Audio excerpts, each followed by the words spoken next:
சாமி யாருக்கு அள்ளி அள்ளி கொடுக்கும்? அப்படி அந்த சாமியே கொடுக்க நினைச்சாலும் கூட நம்மளை சுற்றி இருக்கிறவங்க அதை கொடுக்க விடாமல் செஞ்சிருவாங்களோ இப்படிங்கிற கலக்கம், இப்படிங்கிற பயம் நம்மில் பல பேருக்கு இருக்கும். அப்படி உங்கள் மனசில் இந்த ஒரு பயம் இருந்ததுன்னா இந்த கதை உங்களுக்கு தான். இப்போ உங்களோட இங்கே பேசிக்கிட்டு இருக்கிறது உங்கள் காயத்ரி. இது நம்ம ஏரியா சேனல். அப்படி அந்த இறைவன் நமக்கு எதையாவது கொடுக்கணும் அப்படின்னு முடிவு பண்ணிட்டார்னா, அள்ளி அள்ளி கொடுக்கணும் அப்படின்னு முடிவு பண்ணிட்டார்னா அது யாராவது தடுக்க முடியுமா? இதோ இன்னைக்கே இப்பவே இந்த நொடியே சாமி யாருக்கு அள்ளி அள்ளி கொடுப்பாங்க அப்படிங்கிறத இந்த கதை மூலமாக தெரிஞ்சுக்கலாம் வாங்க. அந்த ஊரிலேயே இருக்கிற மிகப்பெரிய சிவன் கோவில் அது. வாரந்தோறும் திங்கட்கிழமை அந்த கோவிலுக்கு வந்து தரிசனம் செய்வது அந்த ஊரின் ராஜாவின் அன்றாட பழக்கம் அப்படின்னே சொல்லலாம். அப்படி வாரந்தோறும் வரும் அந்த ஊரின் ராஜா அந்த கோவிலுக்கு வரும் பொழுது கோவில் வாசலில் எப்பவுமே 2 பிச்சைக்காரர்கள் இருந்துக்கிட்டு பிச்சை கேட்பாங்க. இது எப்பவுமே ராஜா கண்களுக்கு படும்படியாக அந்த பிச்சைக்காரங்க பிச்சை கேட்டுக்கிட்டு இருப்பாங்க. இதை கவனிக்க தவறியதே இல்லை அந்த ராஜாவும். கோவில்னா எவ்வளவோ பிச்சைக்காரங்க இருப்பாங்க, ஆனால் இந்த 2 பிச்சைக்காரங்களை மட்டும் அந்த ஊரின் ராஜா கவனிக்காமல் இருந்ததே இல்லை. அப்படி ஏன் தான் கவனிக்கிறாரு அப்படின்னு பார்த்தா, அந்த 2 பிச்சைக்காரர்களில் ஒரு பிச்சைக்காரர் எப்போவுமே கேட்பாரு, சாமி இந்த ஊரில் இருக்கிற ராஜாவுக்கு நிறையவே அள்ளி அள்ளி கொடுத்துருக்கீங்க, அதே மாதிரி கருணையோட எனக்கு அதில் கொஞ்சமாவது கொடுசாமி அப்படின்னு மன்றாடி இறைவன்கிட்ட கேட்பாரு அந்த முதல் பிச்சைக்காரர். ஆனால் 2வது பிச்சைக்காரர் எப்படி கேட்பாருன்னா, அவர் சாமிக்கிட்டலாம் கேட்க மாட்டார். சாமியை தரிசனம் செய்ய வர அந்த ராஜா கிட்டையே தைரியமாக அவருக்கு முன்னாடியே நின்று கேட்பார், ராஜா அந்த சாமி உங்களுக்கு அள்ளி அள்ளி கொடுத்துருக்காரு, அதில் கொஞ்சமாக எனக்கு கொஞ்சம் கொடுக்கக்கூடாதா ராஜா அப்படின்னு ராஜா கிட்டையே அந்த 2வது பிச்சைக்காரர் கேட்பார். இது வாரம் தோறும் நடைபெறும் ஒரு பழக்கம், ஒரு வழக்கமாகவே அந்த கோவிலில் நடந்துக்கிட்டு இருந்தது. இப்படி 2 பேருமே வித்தியாசமாக பிச்சை கேட்குறாங்க. நம்ம வரும் பொழுது இந்த மாதிரி ஒரு தர்மம் பண்ணுங்க அப்படிங்கிற மாதிரி வித்தியாசமாக கேட்குறாங்களே, இதில் என்ன விஷயம் இருக்கக்கூடும் அப்படின்னு நினச்சி ஒரு நாள் 2 பிச்சைக்காரங்களையும் தன்னுடைய அரசவைக்கு கூப்பிட்றாரு ராஜா. வந்த பிறகு ஏன் இப்படி 2 பேரும் வித்தியாச முறையில் பிச்சை எடுக்கிறீங்களே, இதுக்கு என்ன காரணம் அப்படின்னும் கேட்குறாரு ராஜா. அதுக்கு முதல் பிச்சைக்காரன், இறைவா சாமி நீ எவ்வளவோ ராஜாவுக்கு அள்ளி அள்ளி கொடுக்குற, அந்த கருணையை என் மேலேயும் கொஞ்சம் காட்டி எனக்கும் கொஞ்சம் தாயே அப்படின்னு பிச்சை கேட்குற அந்த முதல் பிச்சைக்காரன் பதில் சொல்கிறான், ஆமாம் ராஜா, இறைவன் இறைவனை மீறி யாருமே யாருக்கும் எந்த உதவியும் செய்யவும் முடியாது. அவர் ஆட்டி வைக்கிறது தான் இங்கே எல்லாமே ஆடிக்கிட்டு இருக்கோம். ஏன் நீங்கள் எனக்கு பிச்சை போடணும் அப்படின்னு நீங்கள் மனசில் நினைச்சாலும் கூட அது இறைவன் அனுமதிச்சா மட்டும்தான் அந்த நிகழ்வும் நடக்கும். நீங்களும் எனக்கு பிச்சை போடுவீங்க.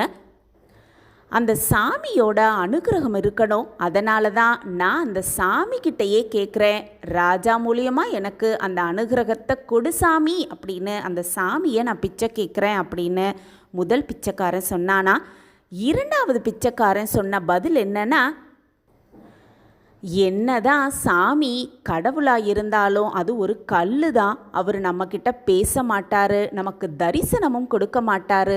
ஆனால் இறைவன் ரூபமாக இருக்கும் நீங்கள் இந்த ஊரின் ராஜா, நீங்கள் தான் எனக்கு சாமியாக தெரியுறீங்க, அதனால தான் உங்களுக்கு நிறையா கொடுத்துருக்காரே, அதில் எனக்கு கொஞ்சம் கொடுக்கக்கூடாதா ராஜா அப்படின்னு வித்தியாசமாக நான் பிச்சை கேட்குறேன் அப்படின்னு 2வது பிச்சைக்காரன் சொன்னானா.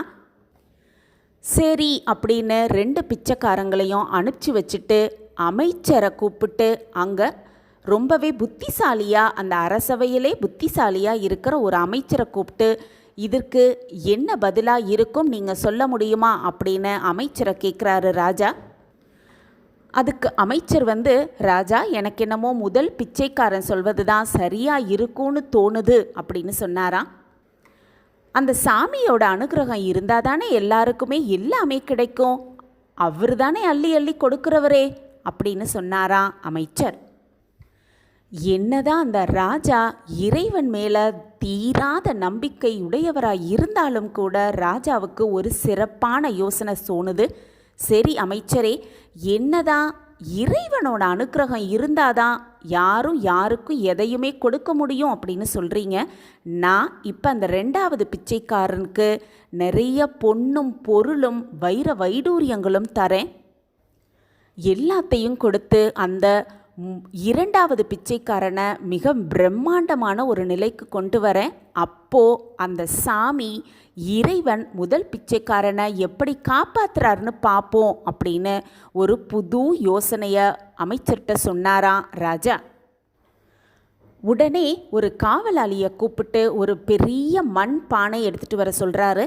அந்த மண் பானையில் வைரம், வைடூரியம், தங்க காசு அப்படின்னு தேவைக்கு அதிகமாகவே அந்த பானை பாதி அளவு மூழ்கிற அளவுக்கு எல்லா செல்வத்தையும் போட்டு நிரப்பி அதற்கு மேலாக ஒரு வாழை இலையை வைத்து அந்த வாழை இலை மேலே அன்னம், விதவிதமாக சாப்பாடு, அரண்மனையில் தயாராகிற விதவிதமான சாப்பாடை வச்சு அதற்கு மேலாக ஒரு வாழை இலையை வைத்து நல்லா க்ளோஸ் பண்ணி ஒரு கயிறை வச்சு கட்டி அந்த காவலாளிக்கிட்ட இதை எடுத்துகிட்டு போய் கோயிலில் இருக்க 2வது பிச்சைக்காரன்ட்ட கொடுத்துட்டு வா அப்படின்னு சொல்லி காவலாளியை அனுப்பி வைக்கிறாரு ராஜா. அந்த காவலாளியும் கோவிலுக்கு போய் 2வது பிச்சைக்காரரை பார்த்து, அரசர் இதை உங்கள்கிட்ட கொடுக்க சொன்னார் அப்படின்னு கொடுத்துட்டு காவலாளி மீண்டும் அரசவைக்கு வந்துடுறாரு. அப்போது ராஜா அமைச்சரை பார்த்துட்டு, பார்த்தீங்களா அமைச்சரே, இப்போது என்ன நம்பின அந்த 2வது பிச்சைக்காரனை இப்போ மிகப்பெரிய கோடீஸ்வரனை நான் மாற்றிட்டேன் அப்படின்னு ரொம்பவே சந்தோஷமாக சொல்கிறாரு. இதை கேட்ட அமைச்சரும் புன்னகையோடே, சரி ராஜா, இனி நடக்கிறத நம்ம பார்க்கலாம் அப்படின்னு சொல்லி அமைதியாக அரசவையிலேருந்து வெளியில் போயிடுறாரு. அடுத்த நாள் என்ன நடக்குது, என்ன நடந்தது அப்படின்னு பார்க்குறதுக்காக ரொம்பவே சந்தோஷமாக ராஜா கோவிலுக்கு புறப்படுறாரு. கோவிலுக்கு போன உடனேயுமே அங்கே அவர் பார்க்குற செயல், பார்க்குற நிகழ்வு என்னன்னா, எப்பவும் போது இல்லாமல் ரொம்பவே சந்தோஷமாக அந்த 2வது பிச்சைக்காரர் அங்கே உட்காந்து பிச்சை எடுத்துக்கிட்டு இருக்காரு. ஆனால் சுற்றுமுற்றும் தேடி பார்க்குறாரு. ராஜாவுக்கு அந்த முதல் பிச்சைக்காரன் எங்கேயுமே தென்படவே இல்லை.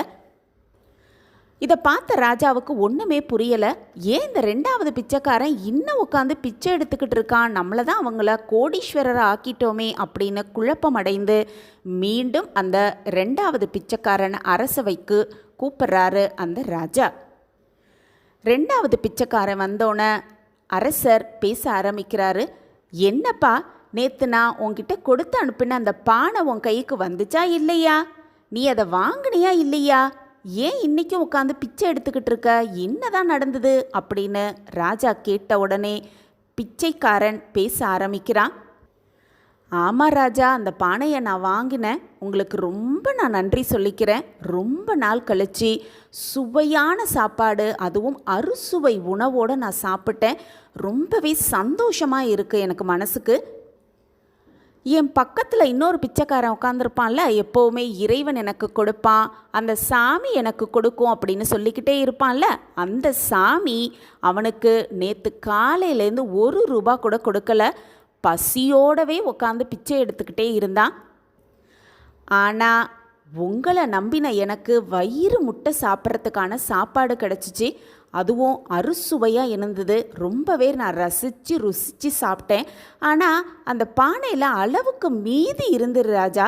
என்னால் சாப்பிட முடிஞ்ச அளவு சாப்பிட்டுட்டு என்னால் முடியாத பட்சத்தில், சரி அவன் தான் சாப்பாடு இல்லாமல் கிடக்கிறானே, அவனுக்கு இந்த பானையை கொடுப்போம், அவன் மீதி இருக்க சாப்பாடை சாப்பிட்டுட்டு போட்டோம் அப்படின்னு ஒரு நல்ல எண்ணத்தோட அந்த மீதி இருக்க சாப்பாட்டு பானையை அவன்கிட்ட கொடுத்துட்டேன் ராஜா.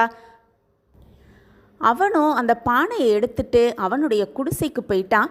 என்ன நினச்சான், என்ன நடந்ததுன்னே தெரியல ராஜா. காலையில் நான் கோயிலில் உட்காந்து பிச்சை எடுக்க ஆரம்பிச்சிட்டேன். ஆனால் அவன் இன்னும் வீட்டிலிருந்து வரவே இல்லை ராஜா. எனக்கே எதுவுமே புரியல ராஜா அப்படின்னு பேசி முடித்தானா அந்த இரண்டாவது பிச்சைக்காரன். இதை கேட்ட அரசரோ ஆடி போய் அப்படியே உட்காந்துட்டாரு. இப்போ அமைச்சர் பேச ஆரம்பிக்கிறாரு. அரசரே, இதை தான் அந்த முதல் பிச்சைக்காரனும் சொன்னா. அந்த இறைவன் யாருக்கு யார் மூலியமா எப்போ கொடுக்கணும் அப்படின்னு முடிவு செய்கிறாரோ, அள்ளி அள்ளி கொடுக்கணும்னு முடிவு செய்கிறாரோ, அப்போ அவர் மூலியமாக அந்த ஒரு நபருக்கு கண்டிப்பாக கொடுக்க செய்வார் இறைவன் அப்படிங்கிறது தான் உண்மை ராஜா. அந்த சாமி மனசு வைக்காமல், சாமியோட அனுக்கிரகம் இல்லாமல், சாமியோட ஆசிர்வாதம் இல்லாமல் யாருக்கும் யாராலையும் யாருக்குமே உதவவும் முடியாது, கோடீஸ்வரனை ஆக்கவும் முடியாது. அதே போல் இறைவன் அள்ளி அள்ளி கொடுக்கணும் இவங்களுக்கு அப்படின்னு முடிவு பண்ணிட்டாருன்னா அது யாராலும் தடுக்கவே முடியாது ராஜா அப்படின்னு சொன்னாராம் மந்திரி. உங்கள் கையாலேயே அந்த செல்வம், வைடூரியங்கள் எல்லாமே அந்த முதல் பிச்சைக்காரனுக்கு போகணும் அப்படிங்கிறது அந்த இறைவனோட திட்டம். அள்ளி அள்ளி நீங்கள் அந்த முதல் பிச்சைக்காரனுக்கு கொடுக்கணும் அப்படிங்கிறது இறைவன் வகுத்த திட்டம், சாமி கொடுத்த அந்த சட்டம் அப்படின்னு சொன்னாராம் அமைச்சர்.